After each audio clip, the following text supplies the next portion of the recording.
Jatuhkan pidana terhadap terdakwa oleh karena itu dengan pidana penjara selama 20 tahun. Terpidana kasus bom Bali Umar Patek. Terpidana bom Bali Umar Patek. Napi teroris Hisham alias Umar Patek. Terpidana bom Bali Umar Patek. Narapidana teroris Umar Patek bebas bersyarat. Umar Patek was released on parole. Narapidana teroris Umar Patek bebas bersyarat. Saya Hisham yang biasa disebut Umar Patek, dan juga teman-teman dari para mantan napiter, kami mohon maaf. Mudah-mudahan ini jadi peringan dari yaumul hisab ini, karena semua akan kebinasa. Jika diketikkan dengan tulisan Umar Patek di Google, maka yang akan keluar adalah tentang aksi-aksi terorisme, aksi bom Bali, dan aksi kekerasan yang lainnya. Jika kalian membuka Umar Patek yang sekarang adalah Umar Patek dengan lembaran baru.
Assalamualaikum, Mas Umar.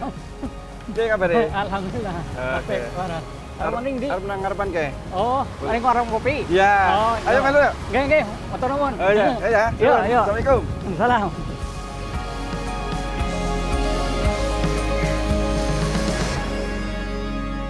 Allahu Akbar, Allahu Akbar, Allahu Akbar,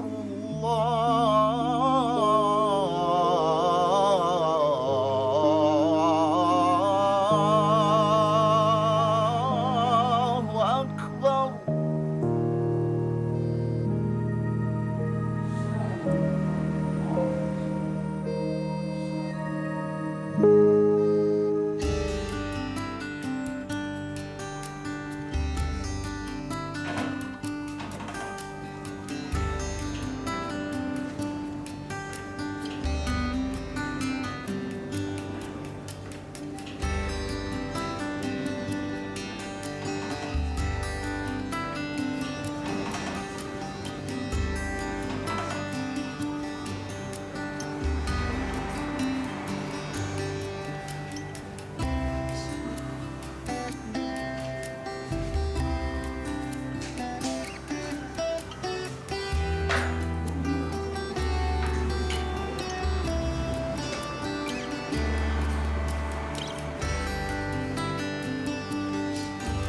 Ini berarti sehari-hari berdua makan gini, Pak? Iya, berdua makan bareng. Beli di luar apa ibu sering masak? Mbak masak sendiri. Wah, enak masak. Nggak suka aku masakan di luar, lebih suka masakan soulmate. Somet apa tuh? Soulmate belahan jiwa. Yes, belahan jiwa. Silakan. Ayo. Ya.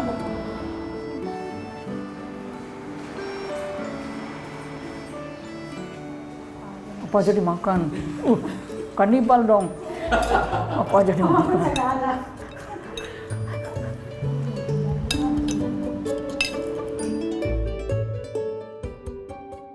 Makan dikit. Ya nggak gitu juga kali. Makan.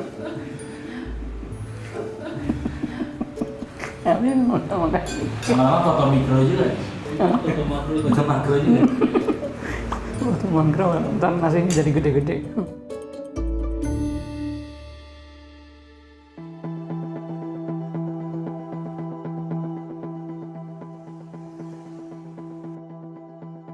Nah, saat itu saya diajak oleh Dul Matin ke Bali, dan ternyata di situ setelah sampai di rumah saya baru diberitahu bahwa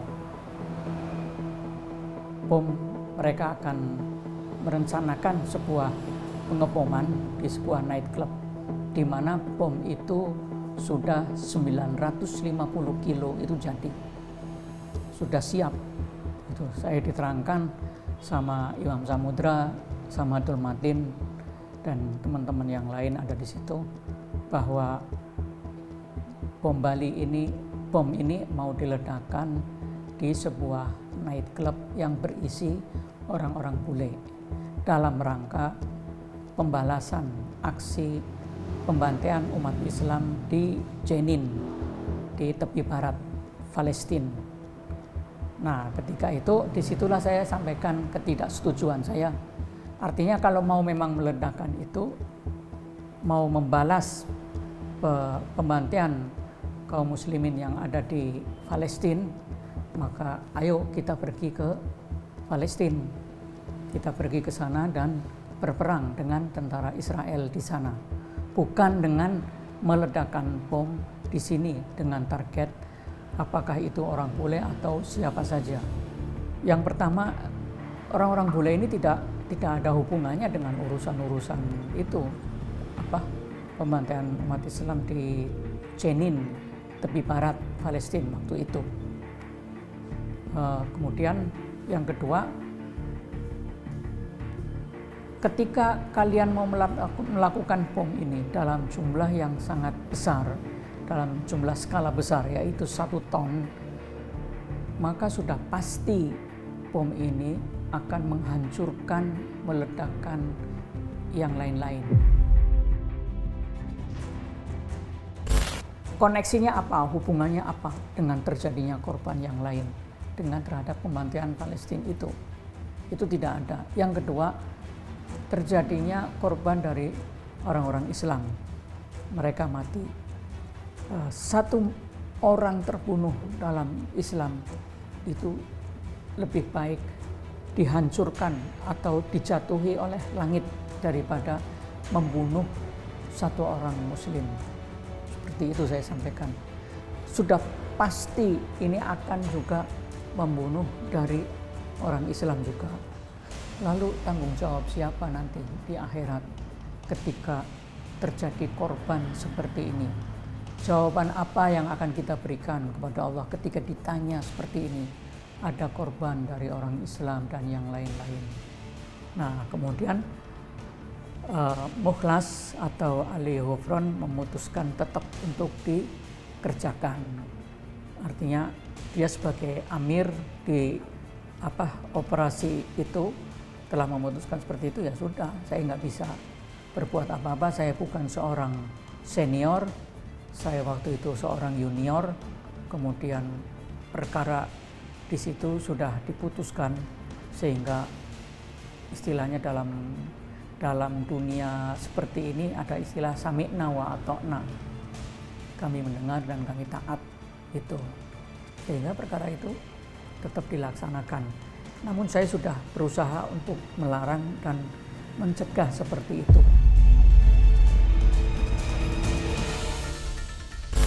Ya, alhamdulillah saya bersyukur bahwa terutama khususnya dari sejak tahun 2023 hingga tahun ini, tahun 2024, dan mudah-mudahan seterusnya selamanya, tidak hanya di 2 tahun itu saja, tidak ada lagi terjadi aksi-aksi pemboman atau aksi-aksi terorisme yang lainnya, sehingga benar-benar Indonesia menjadi Indonesia zero attack.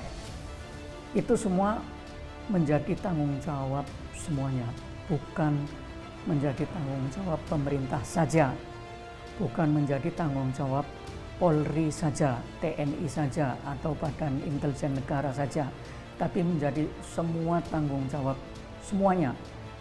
Menjadi tanggung jawab tokoh-tokoh masyarakat, tanggung jawab para ulama, tanggung jawab para tokoh-tokoh agama yang lainnya, menjadi tanggung jawab semua lapisan masyarakat, baik itu mulai dari tingkat RT sampai ke tingkat selanjutnya. Artinya untuk mencegah, meredam aksi-aksi terorisme itu menjadi tanggung jawab kita semuanya, menjadi tanggung jawab saya, menjadi tanggung jawab Anda.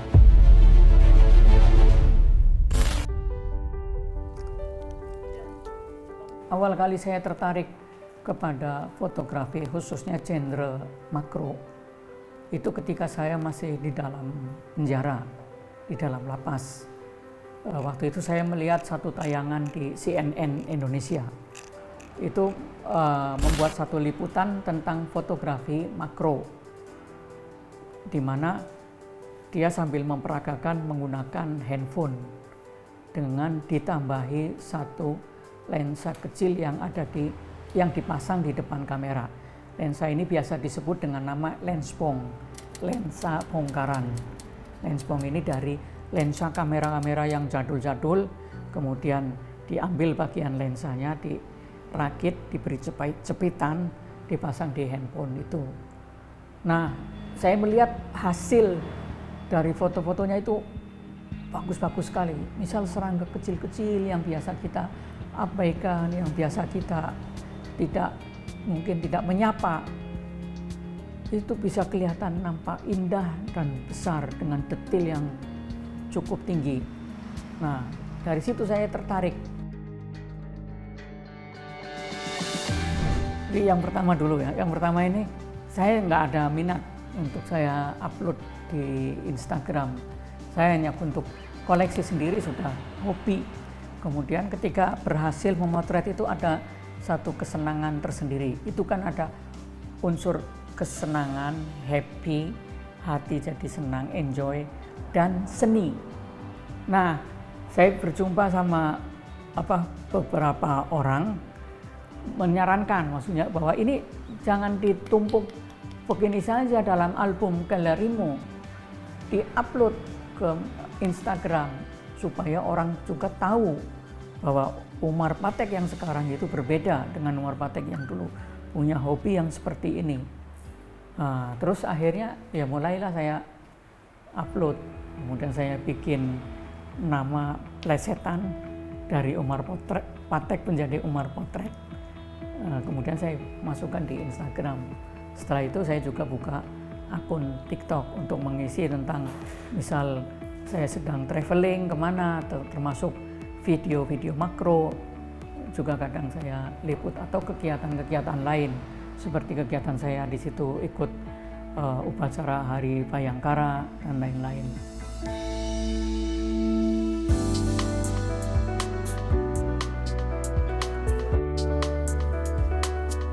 Sementara ini aku pakai handphone ditambah ini lenspong, lensa bongkaran.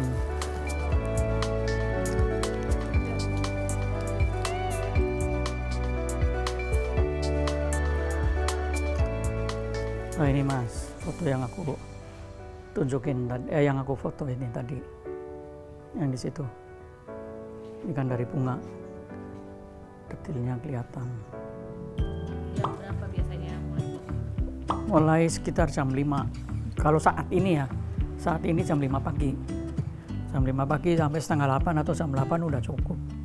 Karena kalau pagi serangganya itu masih mudah difoto, dia masih ngantuk, kadang ada yang masih tidur gitu. Apalagi kupu-kupu kena embun, sayapnya itu masih basah, dia belum bisa terbang, belum ada sinar matahari kena, belum kering. Itu mau kita taruh di tangan, mau kita apain, nurut aja dia udah. Nah itu kita ambil. Tapi nanti kalau udah matahari keluar, udah kering, sayap-sayapnya itu udah terbang agak susah. Oke Sobat Damai, sekarang udah sore. Sekarang waktunya aku mau nyapu halaman ini. Yuk ikutin aku.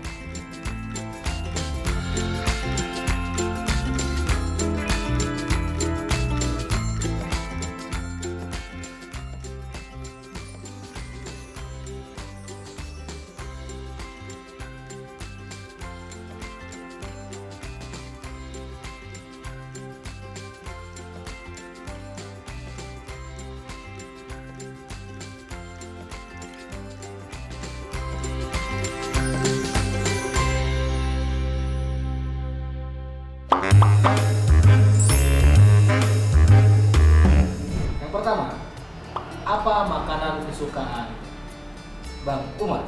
Silahkan ditulis.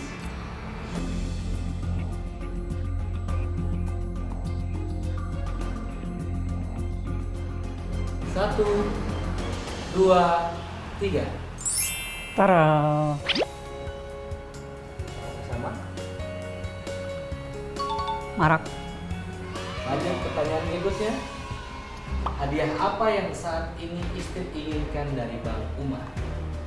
1, 2, 3. Silahkan tulis.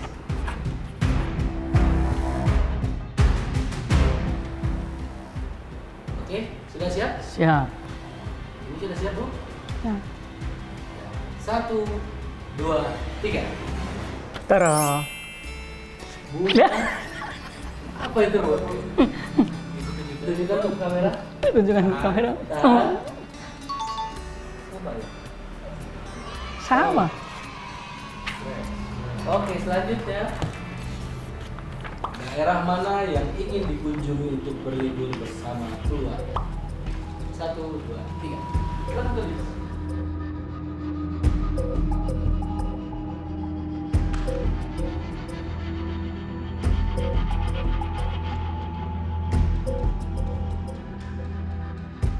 Oke, siap? 1, 2, 3. Silakan tunjukkan. Bandung naik kereta Wus kalau Ibu? Bandung, juga ternyata Bapak. Tips dong untuk tetap romantis. Tipsnya ya saling memahami, saling kerjasama seperti itu.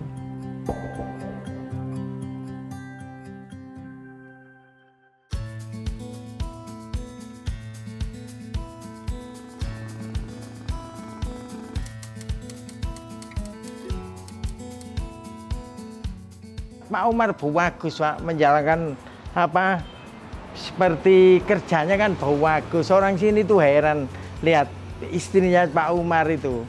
Kalau kirim barang ke LP sampai 2 becak pagi kan gitu, Pak. Ya bagus. Terus Pak Umar ceritanya keluar masuk sini. Terus waktu itu Pak Pamong Yasan ya waktu itu masih ada terus meninggal. Dulu itu hubungannya Pak Umar langsung sama Pamong sini, Pak, sama kepala dusun kan gitu. Enak sudah ada apa-apa, Pamong situ ada orang kecamatan mau ngeceng ya nggak apa-apa. Kenyataannya sampai sudah bertahun-tahun nggak ada masalah apa-apa. Memang sudah bagus Pak Umar itu. Kalau ada kegiatan itu seperti Pak Taufik itu kan pasti dikasih, entah kasih apa, entah uang untuk kemarin 17-an. Nyumbang untuk tumbengan, makan bersama, sudah bagus lah, nggak ada masalah apa-apa.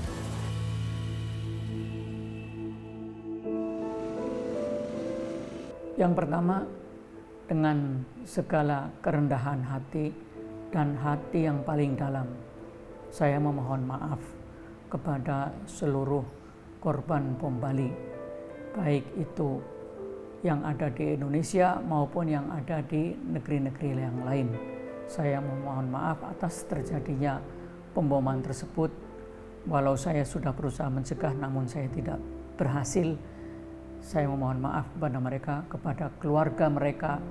Kemudian saya juga memohon maaf kepada seluruh masyarakat Bali karena mereka juga terdampak dari efek pemboman itu, baik dari segi pariwisata, perekonomian, dan lain-lainnya. Saya memohon maaf yang sebesar-besarnya kepada mereka semuanya.